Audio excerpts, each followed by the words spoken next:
Hello, welcome. Let's dive into the ethers.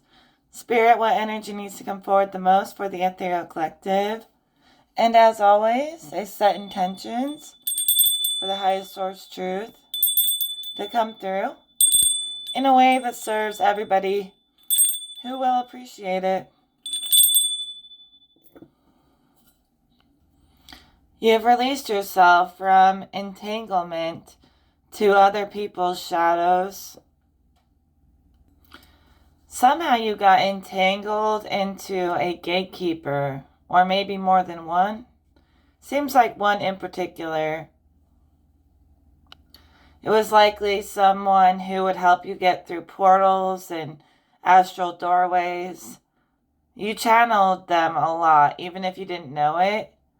Specifically, it's like a guard at the gates who calls the shots between who can pass and who cannot pass.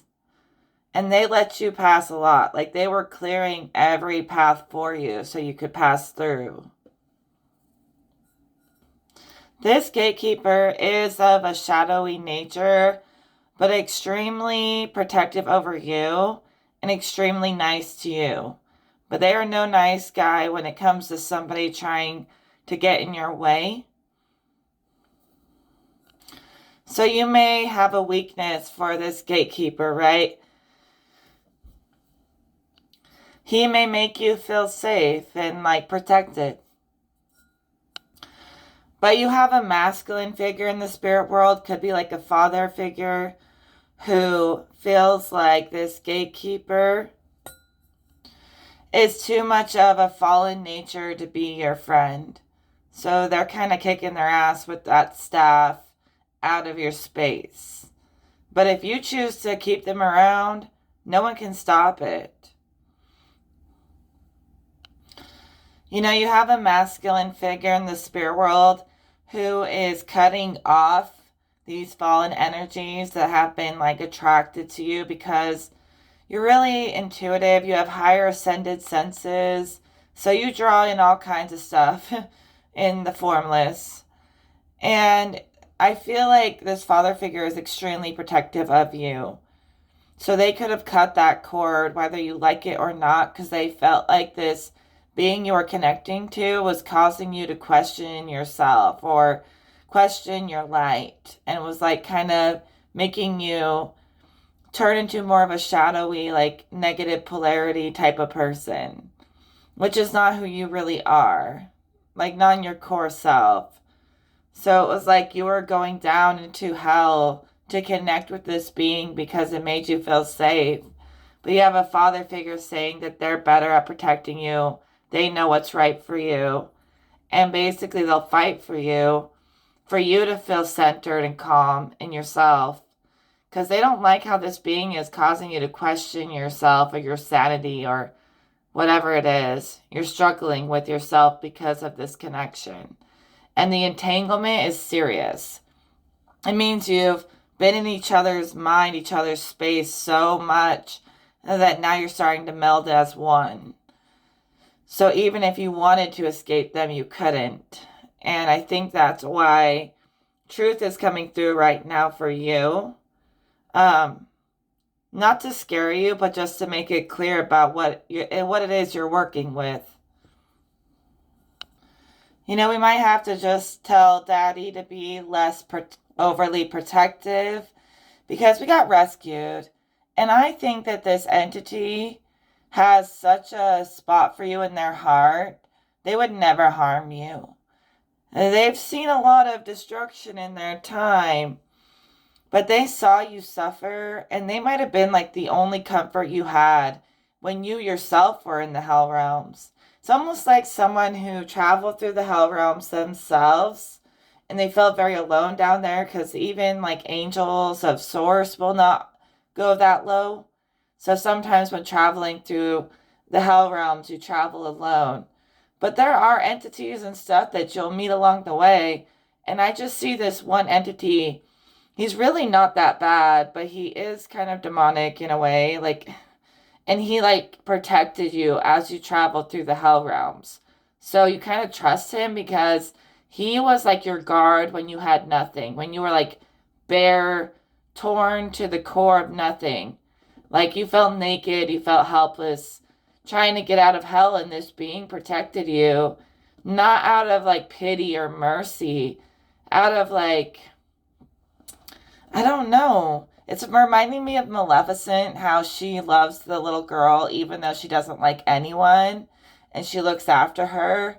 It's kind of like that. It's like they saw something in you, like you were an angel or a glow or something about you where you did not belong to be in those hell realms. And they got you through the gates to get out. So they're one of the guards down there that took you under and took you in, not out of pity, but because they needed to get you out. So they took you in to get you out. I don't even know how you ended up down there. Maybe we should find out. You know, I'm a curious thinker, and I wanted to know how this person ended up in the hell realms. We pulled the magician. Could have been some bad magic.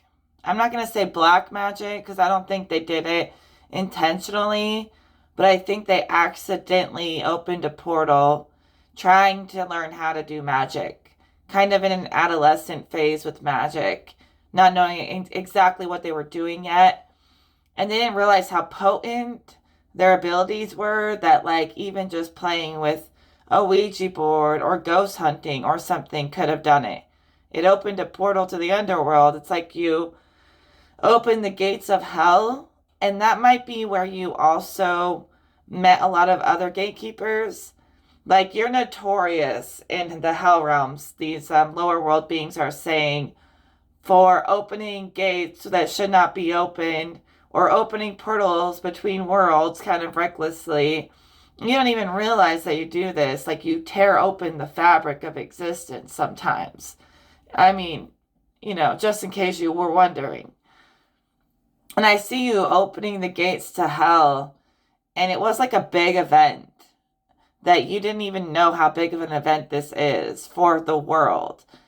And yes, they were closed quickly before anything could get out, but you got trapped in there. You kind of started a journey that you had to see all the way through to the end. And it was almost as if there's like beings watching you do this, as if it was a test or something, or a testament to you, what you're capable of. Okay?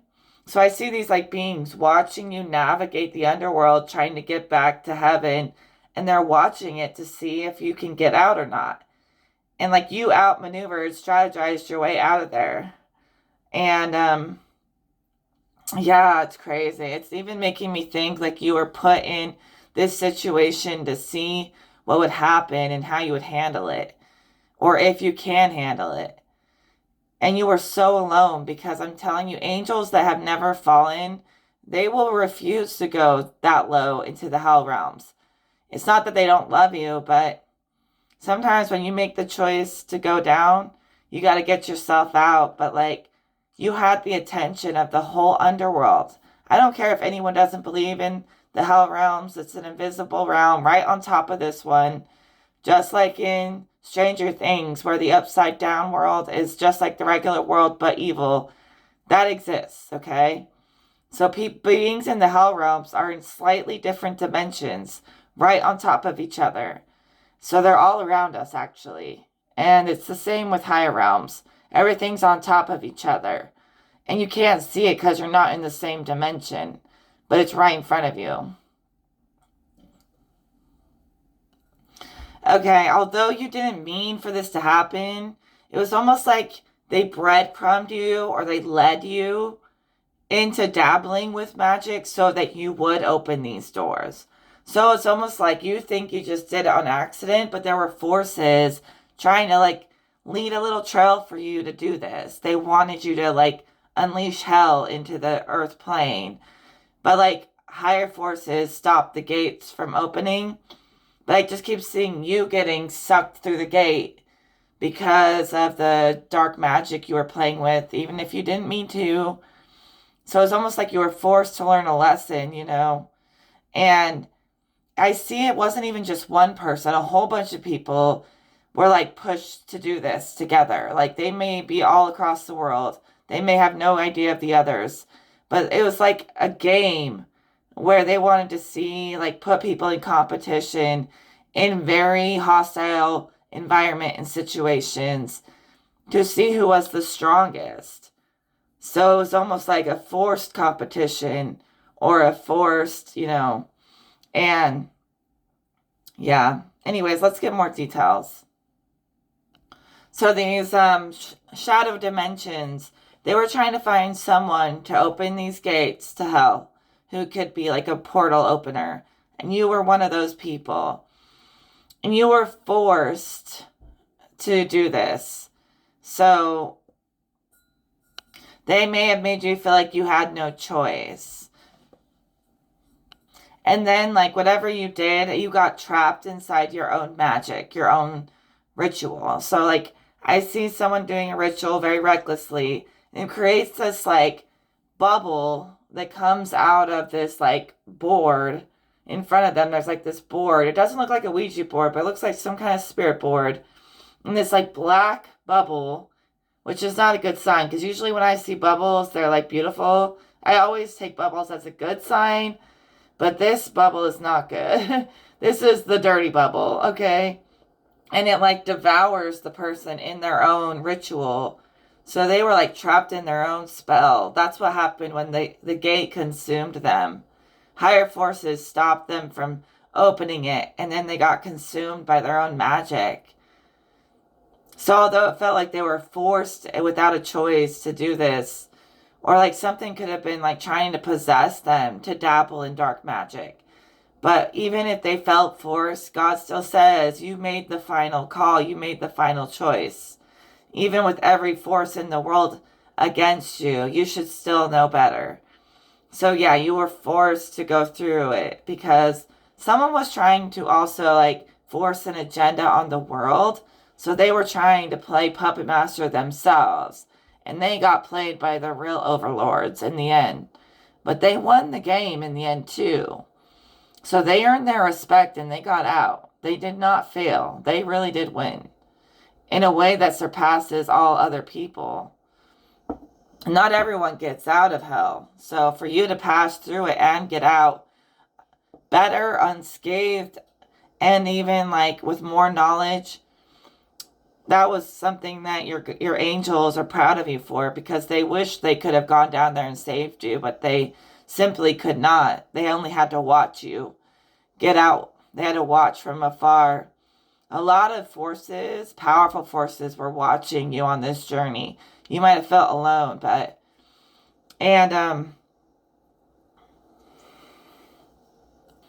okay, this person was trying to play puppet master in the most benevolent way possible, okay?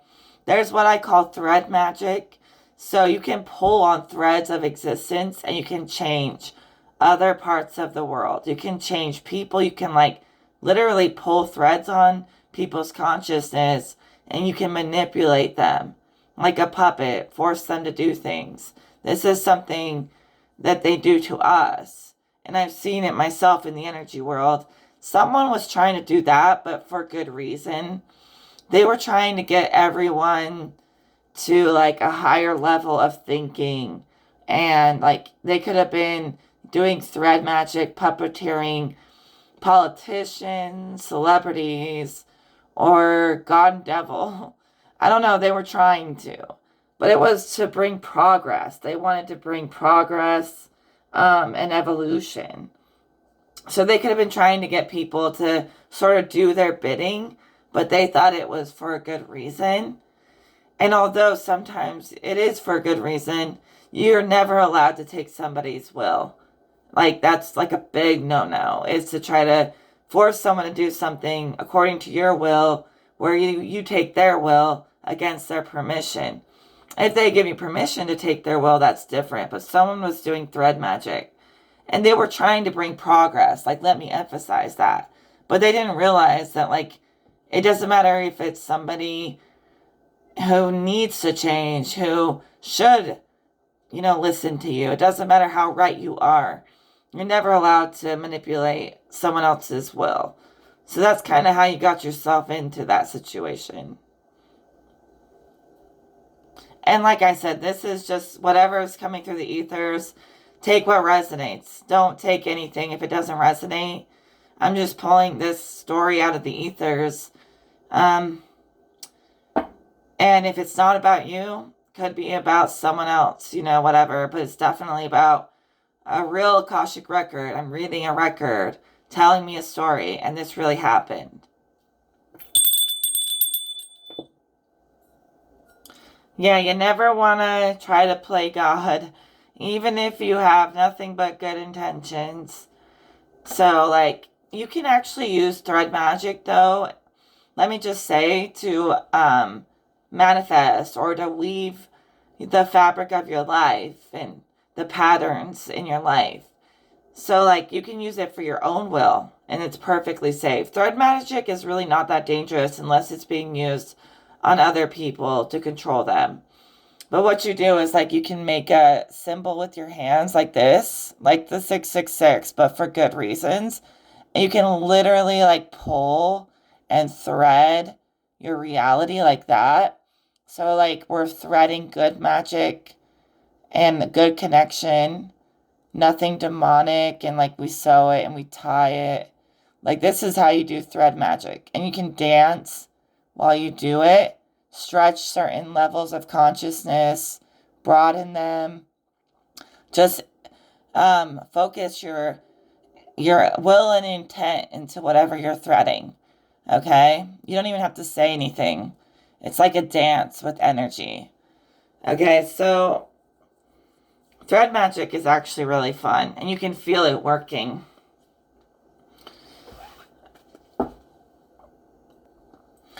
It's like that guard in the underworld who, I don't know, it seems like just a dear friend to you because of what you went through together. They gave you a lot of help on your way. I don't know exactly. I just see them like strategizing behind the scenes to make sure that you get through the portals and you find whatever keys you need to get through the doors. Like they were helping you the whole time, but they're having a hard time getting to you. You're reaching such heavenly levels that this gatekeeper is still in hell. Like they can't leave hell. They have to serve their time as a guard in hell. Like they can't leave yet. So like as your consciousness and your awareness is getting so high, you're having a hard time connecting to them as clearly. But this being, it feels very deeply about you. Like, honestly, it feels like you're, I don't know, it's not like you're their child or their wife or something. It's like you're their best friend. And they get kind of sad when they can't connect with you. And you're a grown-ass adult, so if you want to connect with them, you can. I don't think they're very evil. They feel like a guard more than an actual demon. But they're put in hell as a servant in hell for something they did in life that was evil. And I just see them longing for you or to be near you. Like you make them feel safe. In the same way they made you feel safe, you saved them. It's like y'all saved each other. That's so corny, but that's what Spirit said. You saved each other. And he feels like you're the one that helped him with your angelic love. And he may have got you out, but you really saved him. There's something about him that I find interesting, right? When I look at him, he looks like not a hideous demon or creature or anything. He just looks like a big, broad, like muscular, really big dude with kind of like a creature type face. I mean, he's not like super attractive, but he told me he's never been human. He said he was always born in the hell realms. He can't incarnate, he can't leave. Even if he worked for millions of years, he's not like able to be like a human. So he's saying he's not like humans. He wishes sometimes that he could be. So he's very familiar with this underworld. He feels isolated in this underworld too. Like he doesn't belong there. Like he does belong to reach higher levels. Maybe you're pulling him out of hell. Even if some people say, like, stay away, stay away. You know, this being is born of the hell realms. God came in and said, like, there's more to the story than you may think, than you may realize. Pay attention. Because when you ascended through these levels, you carried other beings up with you. Your mastery doesn't just affect you, it affects everyone around you and everyone you encounter at this point. So the connection can't be broken very easily. You're connected, and you're just pulling this being out of hell, giving them the opportunity to be something else, giving them the opportunity to incarnate. You're doing that.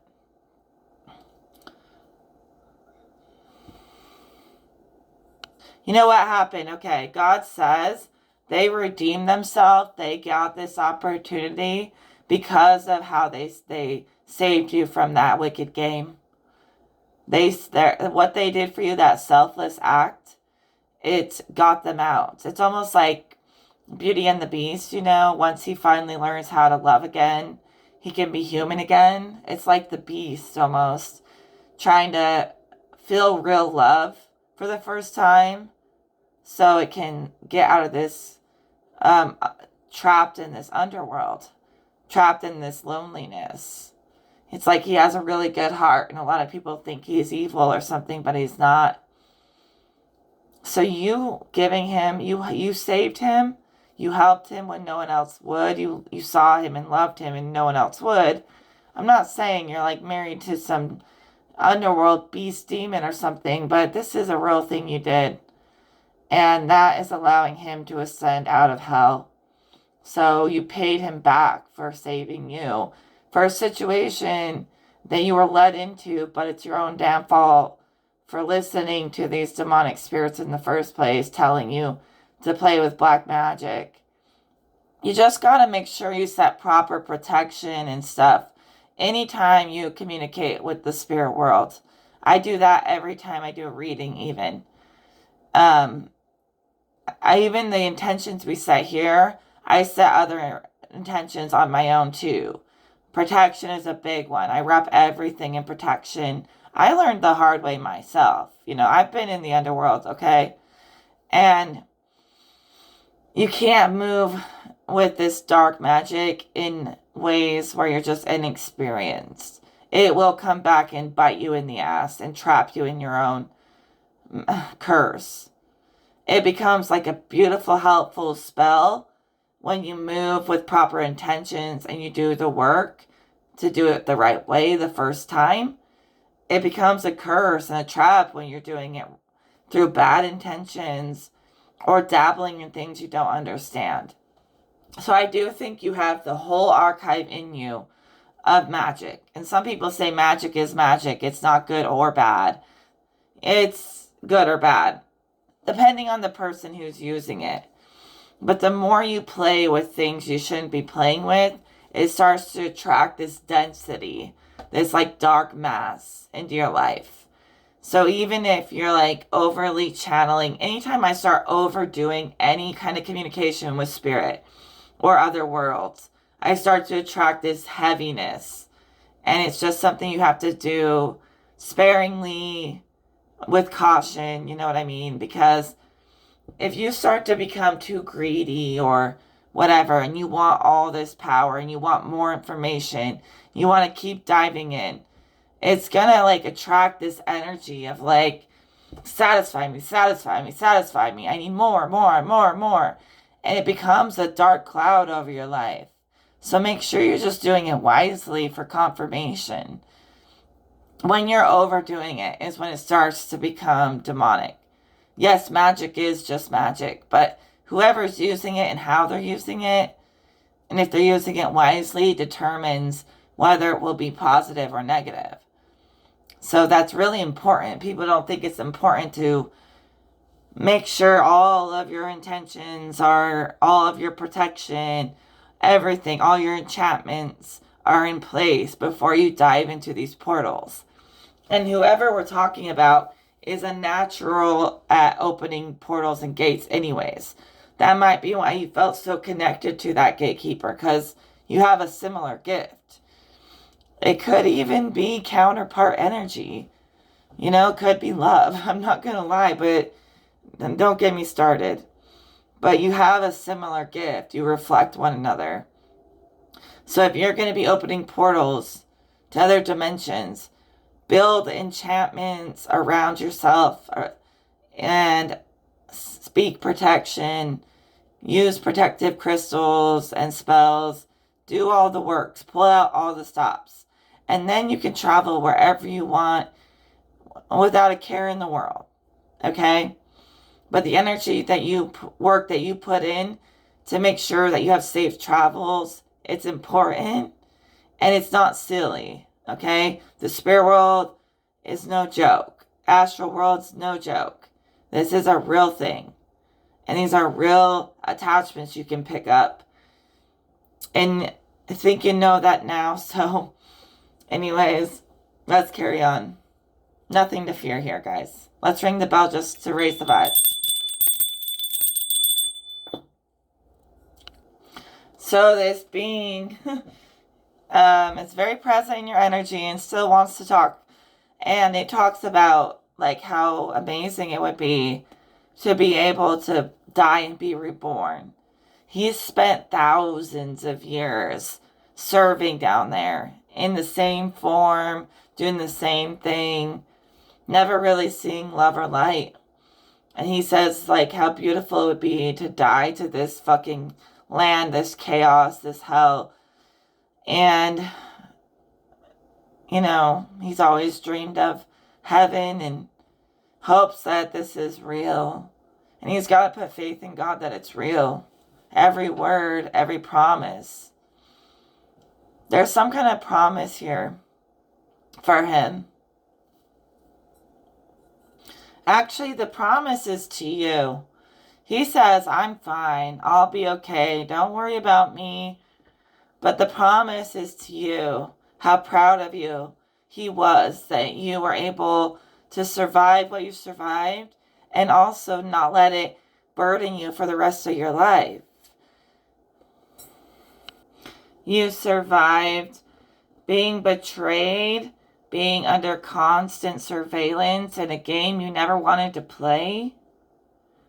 And I'm getting your angels and that father figure coming through now too. That underworld guard stepped away. And when you are in hell, right? Thank God it's over. But you felt like you were... It's like the ultimate humiliation. Like you felt like you have no privacy. You feel like you're being watched because you are. You felt like you were being studied. You felt completely naked, vulnerable, and on display. Like, I don't know what the right word is, but like you felt very, very vulnerable. Not in the good way. Very uncomfortable. Okay? And the fact that you have made it out of that without being this like crazy paranoid person or being like eternally traumatized. You did so well, regardless of what happened. You dealt with it really well, okay? So you're able to deal with a lot of things, even things that you don't understand. You find that extra ascended sense where you can find ways to understand. Many simultaneous realms all playing out at the same time. And you were tricked into playing the fool. Let's call this journey just a fool's journey, right? Is what you were on. Kind of carelessly trying to get out of this bad situation that some bad magic got you into. But people were leading you in that direction because of your powers. But without the fool's journey that you needed to realize how horrible they are, you needed that, but like you conquered it, and now you can like embrace your portal powers, your simultaneous multidimensionality without playing the fool anymore. You're not the fool anymore. You're not a victim anymore. Okay? You were never supposed to be, but honestly, I keep feeling like you were told not to do things and you did it anyways. And that's where your guides got kind of pissed off with you and said, all right, you're going to do it anyways. Figure it out yourself. And you had a lot of like warnings that deception or something was lurking, but you did it anyways. So now it's like you can embrace your ability to be in many places, in many forms, or without form, beyond thoughts and feelings, even. You can be whatever you want as you're meant to be now. And God knew you would get out of it with discernment. So it's like you had no discernment when you were playing the fool. So, like, you went through every possible avenue needed to give you the discernment to make the discernment to I don't know, it gave you the balance to navigate many worlds at once. Okay? It's almost like if there's benevolent beings in hell, they love you, and all the guardians and gods in heaven love you too. So basically, you have like this ability to travel anywhere. It didn't come easily. Like, it was not easy. You definitely went through hell, but now it's like you could go to hell or heaven or whatever. And like, I don't know what they keep saying that. Like, some people are going to trip on that. So, like, keep that power sacred. You might not want to tell everybody about it. But damn, it's like you've got a home in heaven and a home in hell. I know that sounds terrible, but it's true. And it's not terrible to me because I really don't give a fuck. If you get along with benevolent demons, that's your choice. It's like source keeps showing me them being like birthed from a negative source, from the negative polarity source. So just like we're birthed from the positive source, they're birthed into these holistic bloodlines. So it's very hard for them to be anything else. But that doesn't always mean that they're bad. So you could have gone a little mad during that process of the fool's journey.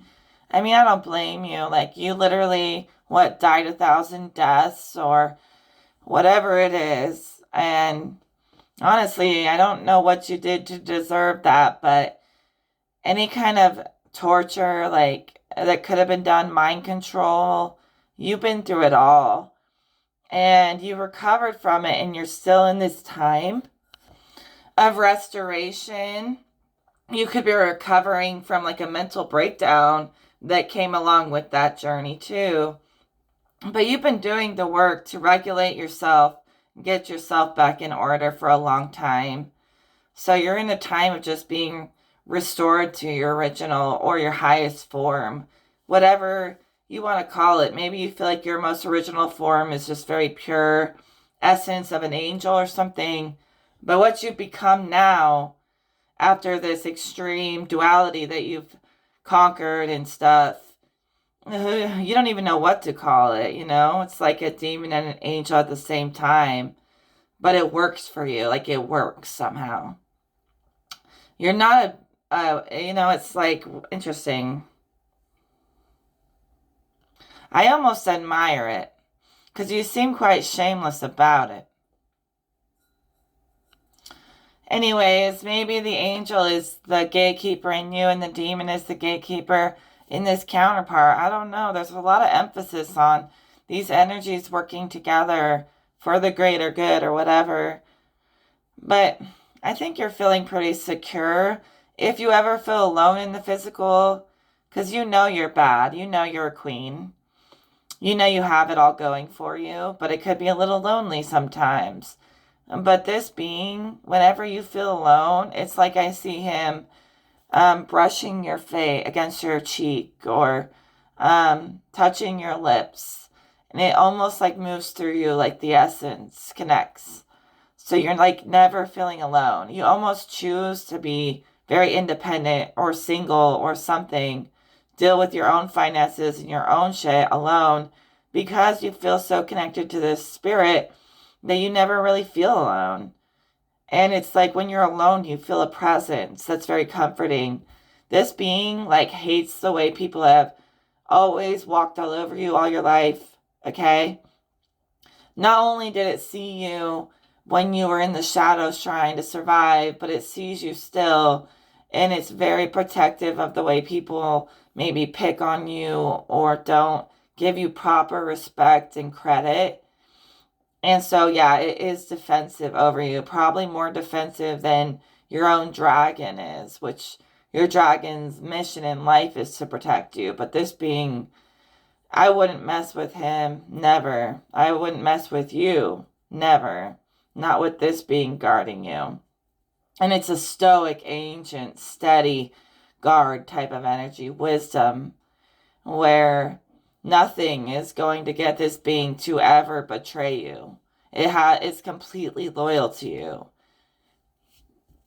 Like it's devoted its loyalty to you. And if you didn't know that now, it says right now, it devotes all its loyalty to you. Like, I am nothing but your servant. And that's not coming from me. I'm nobody's servant except God. But this entity is vowing to be of service to you because it thinks you have something in your heart and soul there that's irreplaceable, and it doesn't want people taking advantage of you anymore, taking advantage of your kindness.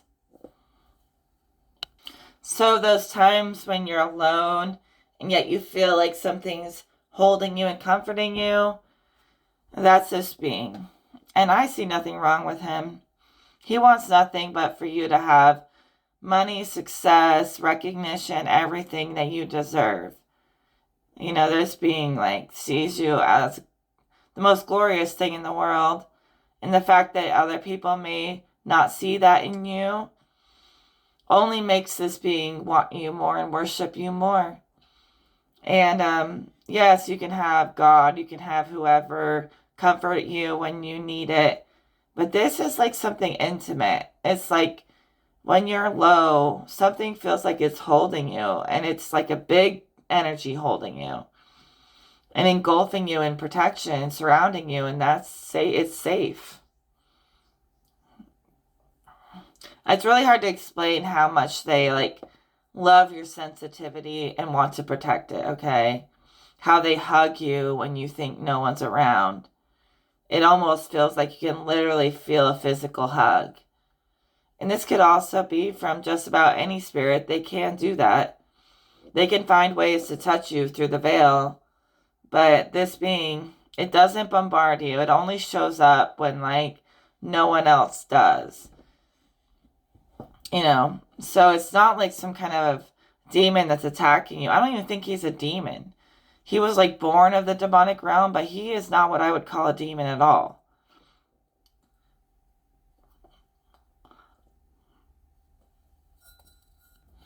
I mean, I guess he could be a demon when it comes to protecting you and how attracted he is to you, which he doesn't want it to be about that. He wants you to know you have a friend.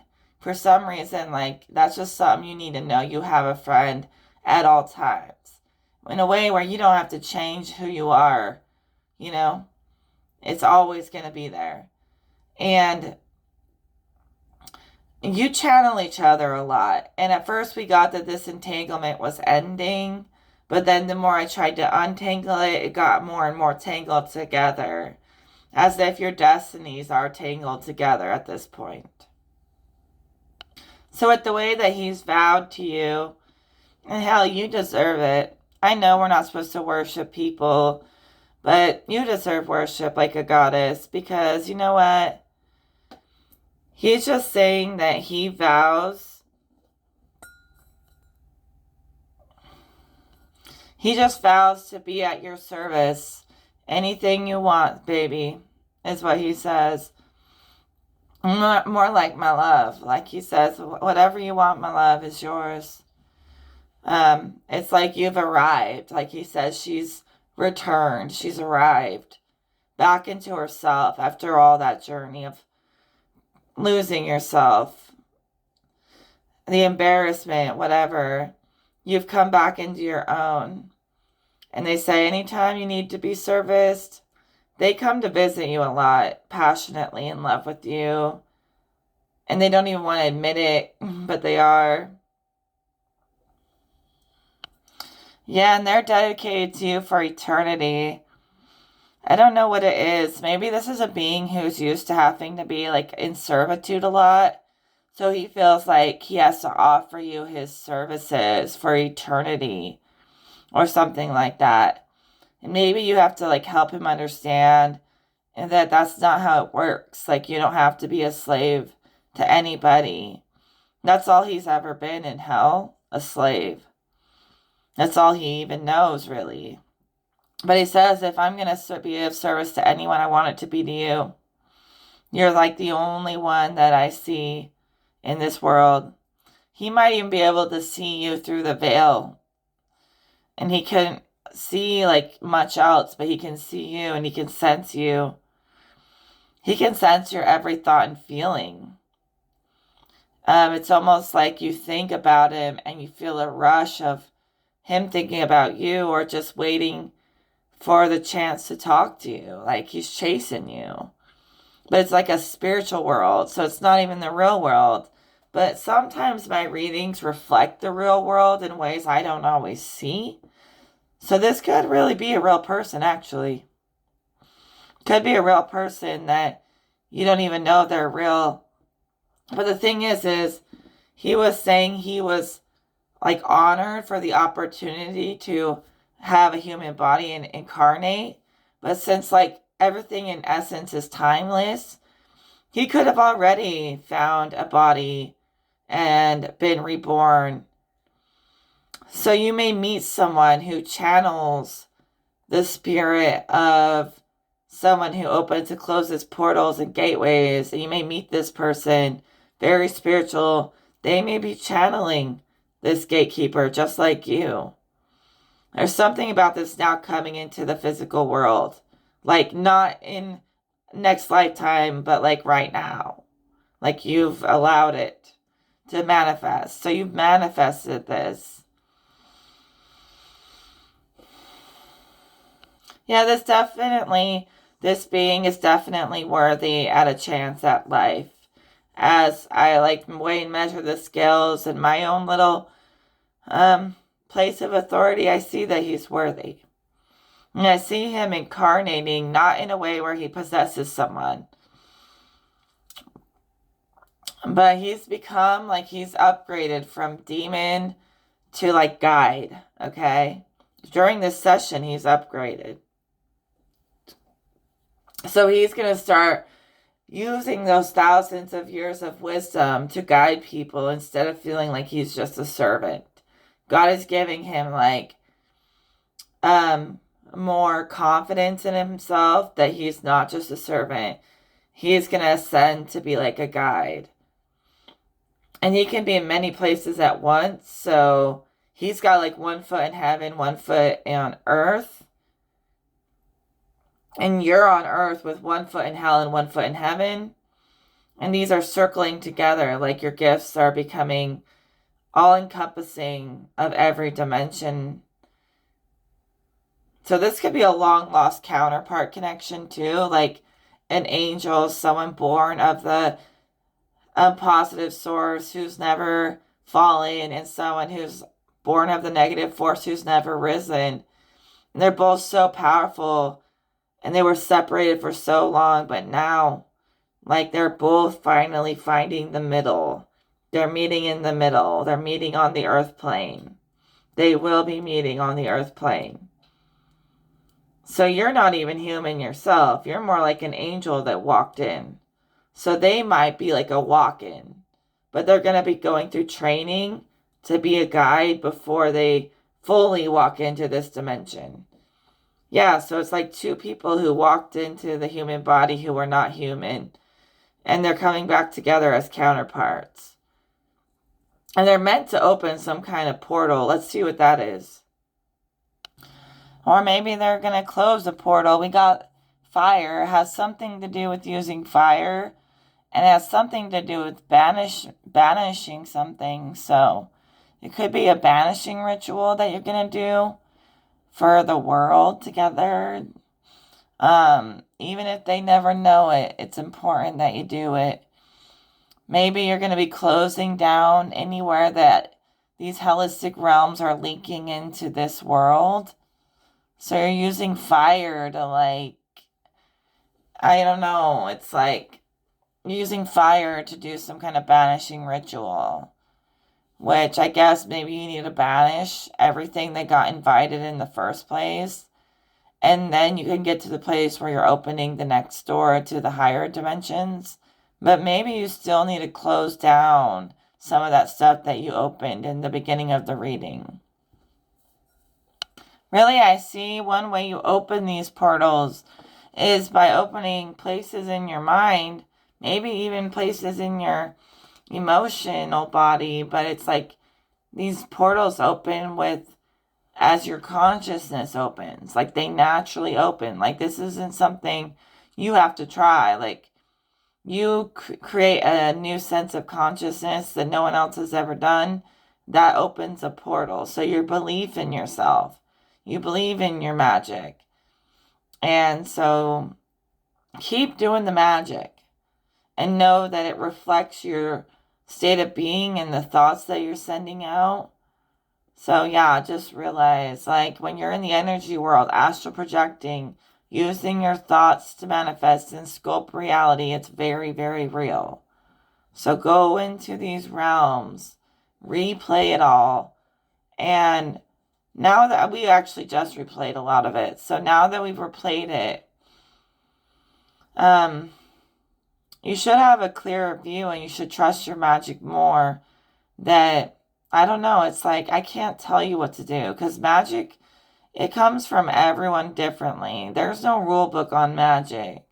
If you do something and it works for you, like you create thought forms that go out and help you with things, literally you could have thought forms that you create to help you, or thought forms that, work for you. So use your little helper beings to really, I don't know, believe in your magic and the beauty of it. Like the beauty that your magic is going to bring. Maybe in your past you were scared of the magic, like your magic was bringing bad luck, but don't think that way. You're not unlucky. You just messed up, but really changed the world in a way. So no harm, no foul, says God. But now start using your power of your thought and the ability to create thought forms to help you to literally navigate the whole grid. You could be in so many places at once if you wanted to. I literally see you making repairs to the grid system of higher consciousness, which is what gatekeepers often do. They make sure the connections are going where they need to connect at, and the cords are going where they need to be, and gatekeepers really organize the grid systems. So those grid systems are what we're traveling on through these doorways. Systems that consciousness has woven together to make networks. We're traveling on these, and gatekeepers are often spread throughout the grid systems. If you zoom in on them, they become like an interactive story and movie, like astral projection. But from afar, it just looks like a grid, and people are traveling on these lines, on these grids, and they meet gatekeepers a lot. So you're making repairs to the grid for some reason. That's what I see. It's like if somebody moves the train tracks so that the train will go down the other direction, how they can just pull the lever and shift the train track to make the train go a different direction. That's what I see. It's like you pull a lever and you shift the direction on where everyone is moving together here, but especially you. Again, you have a doorway in front of you, and you're realizing that the old ways, paranoia, all that it's not going to survive in the new world.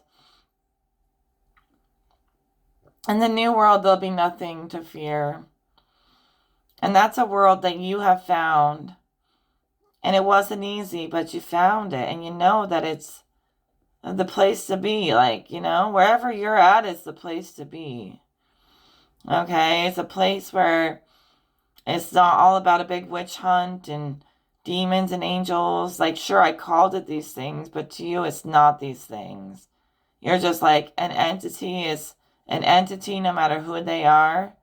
So you're willing to, like, get to know them beyond the scary face. You know what I mean?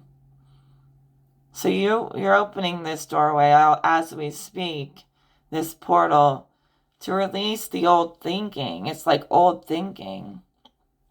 So you open portals with your mind so much because your thinking is so advanced.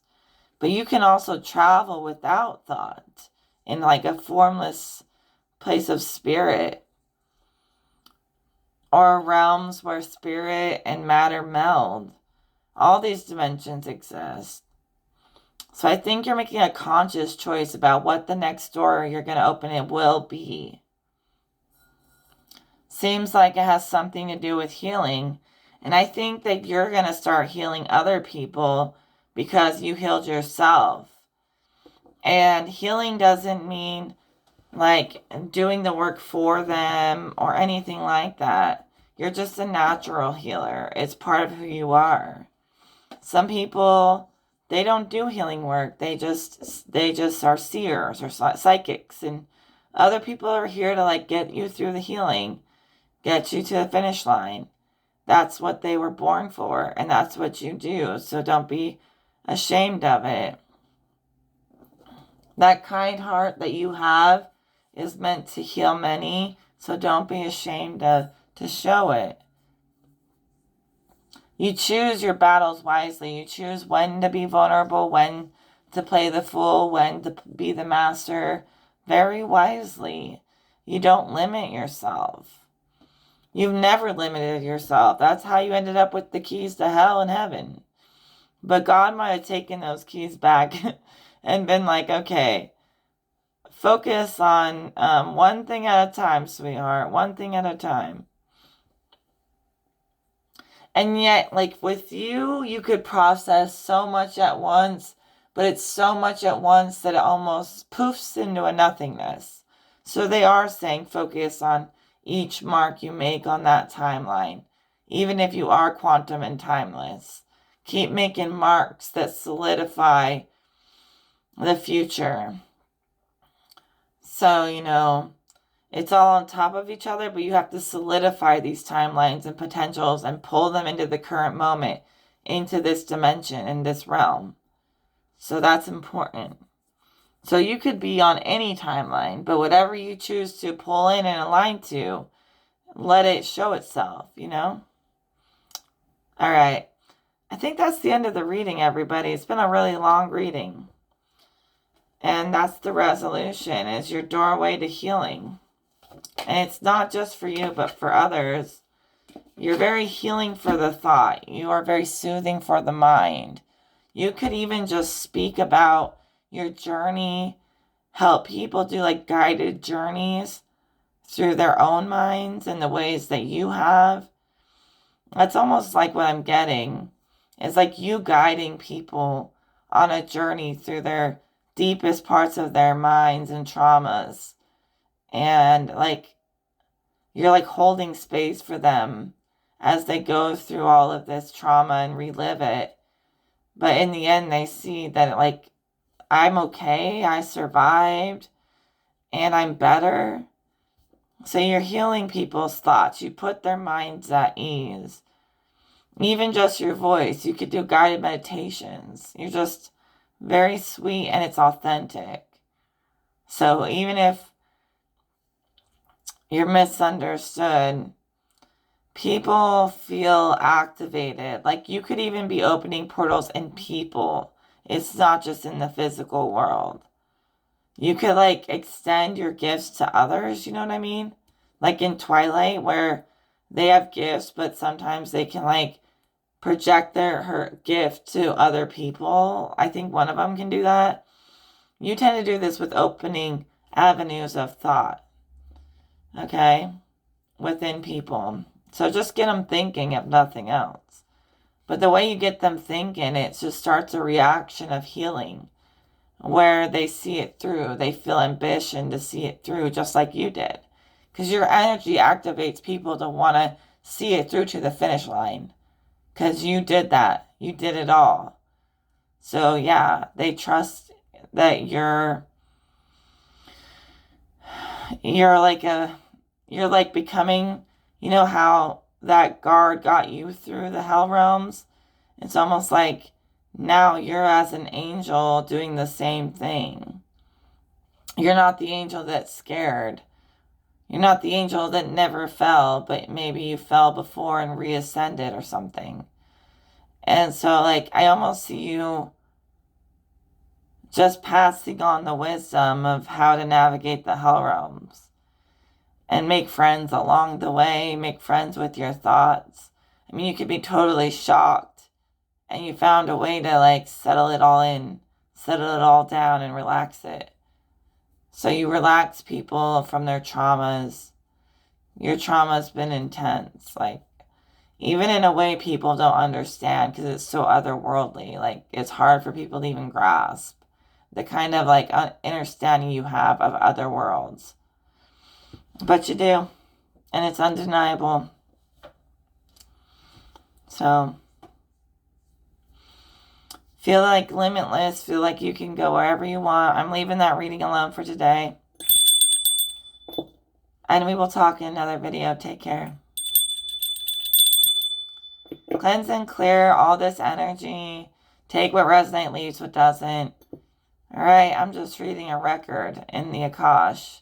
Could be for anyone. I don't know right now who it's for, but I know when it comes through this clearly that it's actually a valid record. Couldn't make it up if I tried. Take care.